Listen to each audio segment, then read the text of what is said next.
How did this all kind of come together? Like, what was like the first thing of like, we're going to put this match together and it's going to be the main event? So like Tony Khan, which is like one of my favorite humans on the planet, he had the vision for this match for like a long time, for like 4 to 6 months. And he always says that like you can plan these things out, and sometimes it's you just can't take it that long because it fizzles out or the fans aren't into it. So he like loosely planned it for that long. And we were just lucky enough that the fans like kind of stayed invested. I don't know that how long the lights out unsanctioned part of that was planned, but he told me, I want to say it was about a month or so before we had it, that's what he wanted to do. And I'm like, okay, let's go, hardcore Britt. Mind you, I was so nervous because I'm telling you, Renee, I did not know how to set up a table. Like I'm asking the crew, like, should I have to set up this table? How do I open it? Like, you know, I've never done anything like this in my life. And they're heavy. Like the dude's either setting up a table or a dude setting up a chair shot that you're used to seeing them do that. But when the women do it, you don't realize how heavy those items really are. The ladder was so heavy, like everything, it's like, you know, like they make it look so effortless. And like, I already am so nervous about everything in this match. It's the main event. It's dangerous. It's this, it's that. There's so much pressure on this women's division as a whole to show the F out tonight. So like, I'm worried about the table, like setting up the table. Like there's so many things that I was worried could go wrong. And because I have never done anything like that in my life. Not even close.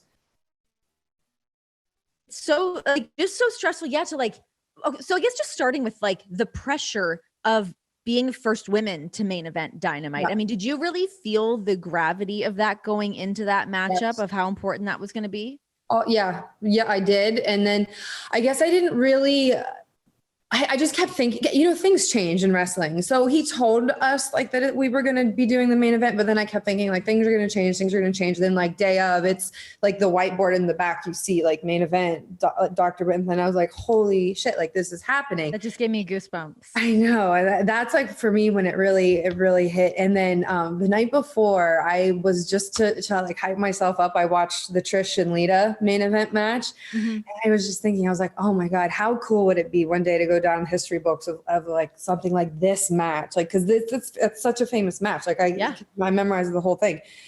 And I remember I was like, maybe like Trish and Lita will watch this match one day. How cool would that be? Right.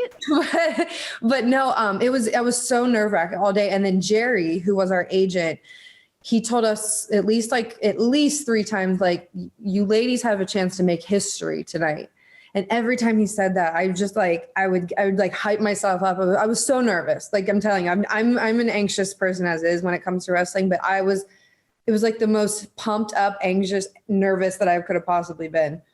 Were you nervous because of the pressure of it, or because of like, hey, we're using thumbtacks and we've got this ladder spot and like all of the stuff involved? So the nature of the beast of the unsanctioned match. Yeah, I was nervous because it's going to hurt. There's no way around it. Like it's going to hurt. But like, I'm telling you, Renee, I was ready to die. Like, I'm like, let's go, because I was like, I've been here from the beginning, from day one of AEW. I was the first woman signed.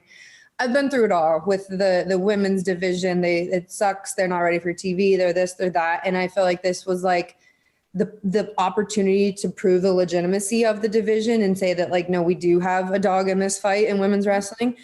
So I was just so motivated and I was so ready to go. So it's crazy when you think of like, I mean, looking back at the like Trish and Lita, like you were saying, like I was talking to Lita on the phone today and I forgot because I was like, oh, we had spoken about that. So I texted her after, but she was like going out to meet friends. So she kind of like dipped off for a minute. But I was like, oh yeah, by the way, I talked to Britt and she said that, you know, hopefully maybe Lita or Trish will eventually watch this match. But her and I so rarely actually talk about wrestling that you forget about just how iconic that moment is, how iconic she is to every girl that has come like after Trish and Lita. Look to that match. They look to those women that have cemented this whole path ahead of them. And truly, that's something that you and Thunder Rosa were able to do this past week. Like, I really feel like women will be looking to that match being like, oh shit, those women tore it up. That's just like such a cool, it's so cool to think about. Like 10 years from now, people will hopefully still watch that match. I just know that like that Trish and Lita main event, I hold that in like the highest regard. And like, there's so many like, like when Lita dives and almost breaks her neck. I can't. But it's like the moments like that, it's messed up, but it made it so much special because we're like losing our minds the whole time. So, but I hope she watches it. I hope she watches it too. Yeah. I'll send the vibe out her way. Yeah, Lita, sure. Please watch the match. Let me know what you think. What made Thunder Rosa the perfect person to go in and do this match with? I think we complement each other very well. She's very passionate, fiery.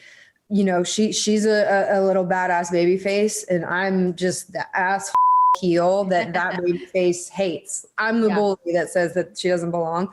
But I also think that we both have such a similar just drive and passion for wrestling that we're ready to go. We're like, we have to do this. Everything we're gonna do, it's a calculated risk, but we were just ready. And she said in an interview that I'm the Joker to her Batman. Oh, and I love that. That was a really good comparison, I think, because it's true. Like it's like kind of one can't live without the other in this story. Like we both really need each other for this to work. Who was pushing for more of those spots? I mean, when you guys were like, "Hey, we're gonna do thumbtacks." Me, we got into a couple disagreements earlier in the day. I'm like, "No, we have to do it. It's gonna be fine. It's just trust me. It's gonna be fine." But I just because I trust her so much. You know, I wouldn't do that with anybody, but I trust her, and I just needed her to trust her and to trust me, obviously. But I'm telling you, and I'm not like some crazy daredevil, but I was ready to go. I was like, we have to do it.